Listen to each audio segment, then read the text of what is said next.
Sekar Mocopat Nadyan silih bapa biyong kaki nini. Islam masuk di Indonesia, yaitu ada 4 jalur. Yang pertama, melalui jalur perdagangan. Islam diperkirakan masuk Indonesia melalui jalur perdagangan sejak abad ke-7 hingga ke abad ke-11. Menurut pernyataan dari para saudagar dari luar maupun Indonesia sendiri, Islam disebarkan di sepanjang jalur perdagangan pelabuhan seperti Selat Malaka, Samudra, Palembang, disusul Demak, Cirebon, Gresik, Tuban, Makassar, serta Indonesia bagian timur. Dan yang kedua, melalui jalur pernikahan. Islam masuk ke Indonesia salah satunya berkat pernikahan. Jalur pernikahan ini ditempuh para ulama sekitar abad ke-11 hingga ke-13 Masehi. Para saudagar muslim dari Gujarat, Arab, Benggala, dan lainnya menikah dengan orang Indonesia. Yang ketiga, melalui jalur pendidikan. Selain perdagangan dan pernikahan, Islam masuk ke Indonesia melalui jalur pendidikan. Jalur ini dibentuk oleh para dai yang mengabdikan dirinya untuk menyebarkan Islam ke wilayah baru, salah satunya yaitu Indonesia. Dan yang terakhir, melalui jalur akulturasi budaya. Agama Islam masuk ke Indonesia tak luput dari peran akulturasi budaya yang dilakukan oleh para dai. Hal ini terjadi sekitar abad ke-12 hingga ke-14 Masehi. Para dai memberikan kesan kepada masyarakat bahwa Islam sesuai dan tidak bertentangan dengan budaya mereka, sehingga mereka memeluk Islam dengan sukarela. Cara dakwah ini dilakukan oleh Wali Songo atau 9 wali penyebar Islam di Jawa. Seni adalah keahlian membuat suatu karya yang bermutu, seperti tari, lukisan, dan ukiran. Seni juga meliputi banyak kegiatan manusia dalam menciptakan karya visual, audio, atau pertunjukan yang mengungkapkan imajinasi, gagasan, atau teknik pembuatannya untuk dihargai keindahannya atau kekuatan emosinya. Menurut para ahli sendiri, kesenian itu mempunyai arti yang banyak. Seperti contohnya, menurut William A. Haviland, kesenian adalah keseluruhan sistem yang berkaitan dengan proses imajinasi manusia yang kreatif kepada kelompok masyarakat umum berdasarkan kebudayaan tertentu. Seni dalam Islam, terutama yang berkaitan dengan musik, nyanyian, maupun lagu tidaklah selalu mutlak bahwa itu haram. Dengan catatan tujuannya adalah untuk kebaikan, misalnya mengajak jihad fisabilillah dan menentang kemungkaran, misal ajakan menjauhi zina. Dalam kehidupan masyarakat Jawa sendiri, masyarakatnya masih memperhatikan dan mempertahankan kebudayaan para leluhurnya. Salah satunya adalah tembang Macapat. Budaya ini merupakan warisan kebudayaan Jawa yang memuat konsep-konsep mengenai apa yang hidup di dalam pikiran yang bernilai, berharga, dan penting di dalam hidup masyarakat Jawa. Karena kecintaan masyarakat Jawa dengan kesenian, membuat para wali songo menggunakan seni sebagai alat dakwah. Hal ini membuat Islam dapat diterima di tengah-tengah masyarakat Jawa sehingga wali songo dapat mengislamkan Nusantara. Macapat adalah karya sastra Jawa yang berbentuk tembang atau puisi. Setiap bait Macapat mempunyai baris kalimat yang disebut gatra, dan setiap gatra memiliki sejumlah suku kata yang disebut guru wilangan tertentu, dan berakhir pada bunyi sajak akhir yang disebut guru lagu. Macapat berarti maca papat-papat atau membaca 4-4. Jadi cara membacanya terjalin tiap 4 suku kata. Menurut beberapa pendapat, tembang Macapat ada sejak zaman kerajaan Majapahit, tepatnya di masa-masa akhir. Selanjutnya, agama Islam kemudian datang dan diaransemen ulang para wali songo untuk berdakwah. Dapat disimpulkan bahwa tembang Macapat adalah penggambaran proses kehidupan manusia dari mulai ditiupkannya ruh Allah sampai batas waktunya berakhir. Tembang Macapat adalah salah satu sastra seni yang digunakan dalam penyebaran agama Islam di Pulau Jawa. Para wali yang menjabat tinggi pada zaman itu menciptakan tembang Macapat sebagai sarana penyampaian pesan, amanat, nasihat, serta nilai dalam berbagai macam ragam kegiatan yang menggunakan bahasa Jawa. Dengan menggunakan media seni seperti tembang Macapat, ajaran Islam di Pulau Jawa dapat berkembang pesat.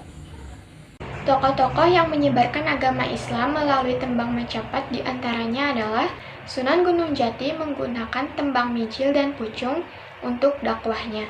Sunan Muria menggunakan tembang Pangkur dalam dakwahnya. Sementara Sunan Kalijaga menciptakan tembang Dandanggula. Selanjutnya Sunan Bonang menciptakan tembang Durma. Selanjutnya Sunan Maja Agung menciptakan tembang Mas Kumambang. Selain itu, ada pula tokoh-tokoh lainnya seperti Sunan Derajat yang terkenal akan kearifan dan kedermawanannya. Ia berdakwah lewat tembang pangkur dengan iringan alat musik seperti gending. Selain itu, ada Sunan Kudus. Ia menciptakan tembang Mas Kumambang dan Mijil. Lalu, cara mendekati masyarakat, Sunan Kudus memanfaatkan simbol-simbol Hindu dan Buddha. Tembang merupakan warisan budaya yang dianggap adiluhung karena syarat akan nilai-nilai yang membuatnya tetap diupayakan untuk dipertahankan. Nilai tersebut berupa pesan moral kepada diri sendiri untuk bersikap dan berkepribadian yang religius, mengutamakan kebersamaan dan keselarasan dalam berhubungan dengan orang lain, tidak merasa atau sombong, rukun dengan sesama, dan senang membantu orang lain. Kandungan yang terdapat dalam tembang Macapat selalu memperhatikan etika dan estetika, sehingga mempunyai kandungan isi yang supel, padat, dan berbobot. Terdapat 11 jenis tembang Macapat yang masing-masing memiliki maknanya tersendiri. Pertama, ada Mas Kumambang, diartikan sebagai janin, yang merupakan awal dari perjalanan hidup manusia. Mas Kumambang berawal dari dua kata, yakni mas yang berarti emas, kumambang yang berarti mengambang. Umumnya karakter dari Mas Kumambang berupa kesedihan, ulas asih, dan kesusahan. Yang kedua, ada Mijil, diartikan sebagai keluar, atau tembang ini bisa diartikan sebagai kelahiran janin dari rahim sang ibu. Tembang Mijil mengandung kisah ulas asih, pengharapan, prihatin, dan cinta. Tembang Mijil juga sering digunakan untuk menasehati dan memberikan ajaran leluhur kepada manusia. Yang ketiga ada Sinom yang menggambarkan masa muda. Tembang Sinom ini memiliki arti isih enom atau masih muda. Tembang ini berisi tentang keindahan masa muda dan nasihat tentang pentingnya penggunaan masa muda dengan sebaik-baiknya agar tidak menyesal di kemudian hari. Yang keempat, ada Kinanti, diartikan sebagai tuntunan atau bimbingan. Tembang Kinanti berisi tentang seorang anak yang membutuhkan bimbingan atau tuntunan dalam menjalani kehidupannya. Selanjutnya ada Asmarandana. Asmarandana terdiri dari dua kata, yaitu asmara yang berarti cinta dan dahana yang berarti api. Secara harfiah, tembang Asmarandana berarti api asmara. Tembang ini menggambarkan perjalanan hidup manusia yang sudah mengenal cinta dan sedang di mabuk asmara. Selanjutnya ada tembang Gambuh. Gambuh memiliki arti cocok atau berjodoh. Dari sebuah kecocokan ini, sepasang manusia akan memulai hidup rumah tangga dalam sebuah ikatan pernikahan, menjalani komitmen dan menjalani hubungan yang baik dengan sesama manusia. Gambuh menggambarkan keselarasan dan kebijaksanaan. Selanjutnya Dangdang Gula. Dangdang Gula ini bermakna untuk mengharapkan sesuatu kehidupan yang indah sebagai buah dari perjalanan pernikahan yang mengharapkan sebuah keluarga yang sakinah, mawaddah, dan warohmah. Selanjutnya Durma. Tembang Durma ini berasal dari kalimat munduring tata krama atau berkurangnya tata krama. Tembang Durma berisi tentang keburukan sifat manusia seperti amarah, berontak, sombong, angkuh, dan suka mengumbar hawa nafsu. Selanjutnya ada di proses akhir manusia, Pangkur. Pangkur menggambarkan manusia yang semakin menua dan mengalami kemunduran fisik. Tembang Pangkur berisi tentang nasihat kehidupan untuk menjauhi hawa nafsu dan angkara murka. Selanjutnya ada tembang Magatru. Tembang ini menggambarkan kondisi manusia ketika meninggal dunia. Tembang Magatru berisi agar manusia mempersiapkan diri dengan kehidupan di alam baka. Yang terakhir ada tembang Pucung. Tembang ini berisi tentang tahap akhir kehidupan manusia saat dikafani dan dikuburkan. Tembang Pucung menggambarkan hal lucu yang berisi tebak-tebakan untuk menghibur hati. Maka yang terkandung dalam tembang Pucung sangat dalam dan bijak untuk menyelaraskan kehidupan manusia, alam lingkungan, dan Tuhan. Ular menyang sana kalamun muruk tan becik padha dipun heleng ing pitutur ing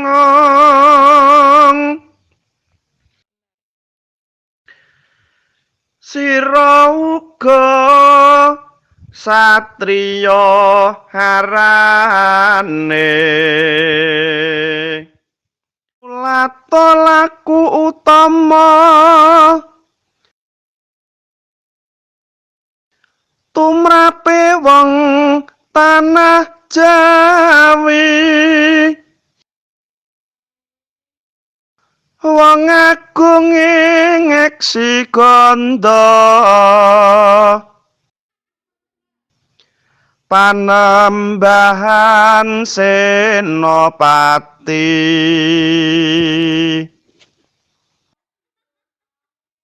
Kepati Hamarasudi engko kanthi ning tumuwuh salami mung awas eling lukitaning alam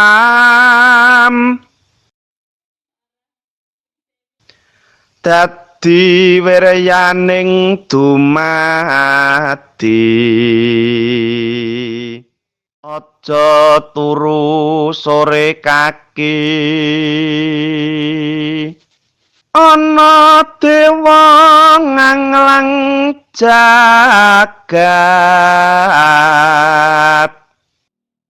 nyangking bokor kencanane.